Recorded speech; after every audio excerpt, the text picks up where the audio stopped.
मोदी साहब ने एक नई एक चीज इंट्रोड्यूस कराई है जमहूरियत में, और उसमें वो कामयाब है। और वो इस वक्त मेरा ख्याल है बिल्कुल उनके जाने के कोई शवाहिद नजर नहीं आ रहे। और अगर इसी तरह लगते रहे, अगले दिन मैं तो हैरान हो गया हूं आलिया कि जिस तरीके से ये सारा पोर्ट्रे कर रहे हैं, he will be the prime minister for next 20-25 years at least. और ऐसा देख रहे हैं। मसला ये है, आपने ना अपनी इंडस्ट्री डेवलप की। आपको पता है हमारी ज़रिए पैदावार का तनासब इंडिया से क्या है फी एकड़? 50%। रेलवे के खसारे की भी बात कर रहे थे। क्या साइंसदानों ने काम किया, सियासतदानों ने ना उसकी मॉनिटरिंग की। मैंने अभी ये प्रोग्राम से पहले इंडिया के फिगर्स जो हैं वो निकाले। जो फूड इन्फ्लेशन थी सितंबर के महीने में, ये जो अभी पिछले महीना गुजरा है सितंबर का, वो लेस देन 1% थी। 1% से भी फूड इन्फ्लेशन कम थी पाकिस्तान में, 10.8 थी। इट्स द ओनली मूवमेंट जो इंटरनेशनल मूवमेंट्स थी मोदी साहब की अकेली चल रही है और बहुत कामयाब है। बाकी सारी मूवमेंट्स। नमस्ते दोस्तों, जय हिंद। हिंदुस्तान स्पेशल में आपका स्वागत है दोस्तों। जैसा कि दोस्तों आपने क्लिप में देखा, पाकिस्तानी मीडिया इस बात से खौफ में है कि मोदी साहब अगले 20 साल प्राइम मिनिस्टर रहने वाले हैं। जिस तरह भारत में भारतीय प्राइम मिनिस्टर के हक में माहौल बन रहा है, उसे देखकर पाकिस्तानी मीडिया ने यह अनुमान लगाने शुरू कर दिया है कि मोदी साहब को अगले 20 साल कोई नहीं हरा सकता। दूसरी तरफ पाकिस्तानी मीडिया भारत में पैदावार देख जला भुना बैठा है और उसने खुलकर इमरान खान की नाकामियों को बयान किया है। पाकिस्तान इस बात से हैरान है कि भारत में इतनी पैदावार कैसे हो जाती है। पाकिस्तान में इस वक्त महंगाई ने भी पाकिस्तानी जनता का बुरा हाल किया हुआ है और लोग इमरान खान से जल्द छुटकारा पाना चाहते हैं। आज की वीडियो में पाकिस्तानी मीडिया ने और क्या कहा, so friends let's start this very interesting video. Thank you so much. ये मोदी साहब ने एक नई एक चीज इंट्रोड्यूस कराई है जमहूरियत में, और उसमें वो कामयाब है। और वो इस वक्त मेरा ख्याल है बिल्कुल उनके जाने के कोई शवाहिद नजर नहीं आ रहे। और अगर इसी तरह लगते रहे, अगले दिन मैं तो हैरान हो गया हूं आलिया कि एक दिन हर इंडियन टीवी पर उन्होंने पता नहीं क्या प्रोग्राम था, सारा दिन टीवी चैनलों पे मोदी साहब किस तरह गीत उन्होंने गाए हैं और इस तरह उन्होंने जिस तरह और जिस तरीके से ये सारा पोर्ट्रे कर रहे हैं, he will be the prime minister for next 20-25 years at least. और ऐसा देख रहे हैं। हाँ, वो बिल्कुल इसी तरह उनके वो तो स्टैचू बनेंगे। और जिस तरीके से वो कहते हैं कि मोदी साहब ने इंडिया को बचा लिया है और इंडिया का सोल्यूशन ही इसके बगैर हिंदुत्व के अलावा हमारा कोई और सोल्यूशन ही नहीं है। और मैं जिस तरह बार बार कहता हूं कि इट्स द ओनली मूवमेंट जो इंटरनेशनल मूवमेंट्स थी मोदी साहब की अकेली चल रही है और बहुत कामयाब है। बाकी सारी मूवमेंट्स, खान साहब भी तब्दीली का नारा लगा कर आए थे, बल्कि तरीन साहब ने एक और बात की है इंस्टीट्यूट ऑफ पीस में बैठ के कि हमारे 60% पॉपुलेशन जो है उनकी एज अंडर 30 है और सारे अनएम्प्लॉयड हैं, उनको जाबे चाहिए। तो जाबे जाके अमेरिकन ने देनी है। जाबे आप अपॉर्चुनिटी क्रिएट ना करें, आप रिंग रोड बना लें, फैक्ट्रियां ना बनाएं, तो इनमें अमेरिकनों का क्या कसूर है भाई? Institute of peace, IMF, world bank का काम है उनकी जाबें। आपको लाने वाले वही थे बेचारे बेरोजगार अंडर 30 वाले। तब्दीली के नारे मार मार के वो गले फाड़ फाड़ के कंटेनर पे कौन थे? बूढ़े थोड़ी बैठे थे, वो तो सारे यंग लोग थे। रोजाना रात को गाने शाने हो रहे थे, यंग लोग ही करते हैं सारे। आपने उनको क्या दिया? आपने कुछ भी नहीं दिया, वो बेचारे और अभी तक वही वैसे की वैसे।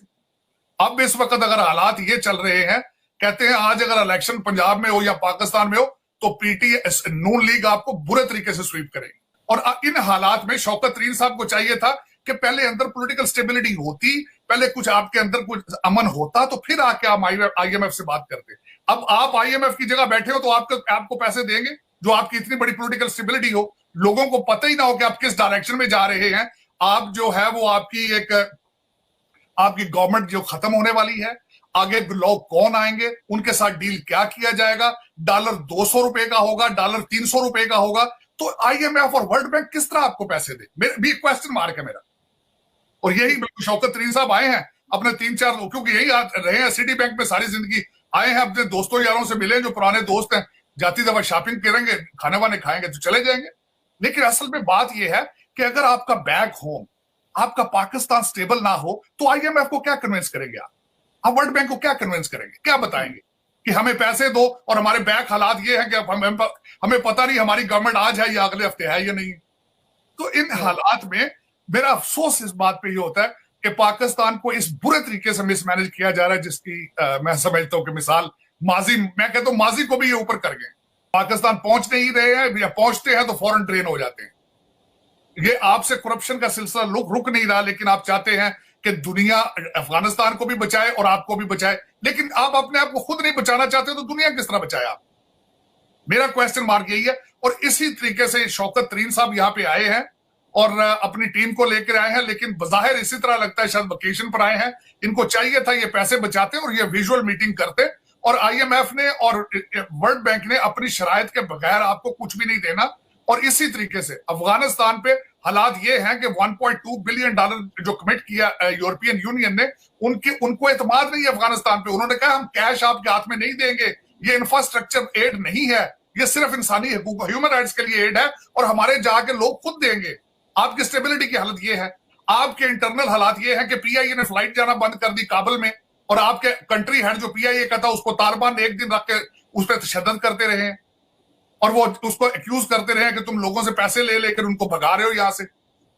अगर आप उनसे अपनी फ्लाइट, अपनी इंटरनेशनल एयरलाइन की फ्लाइटें नहीं उनसे कम्युनिकेट कर सकते, लेकिन दुनिया को आप कहते हैं कि उनके साथ उन पे डॉलरों की बारिश करो, उनको बचाओ। मसला ये है, आपने ना अपनी इंडस्ट्री डेवलप की।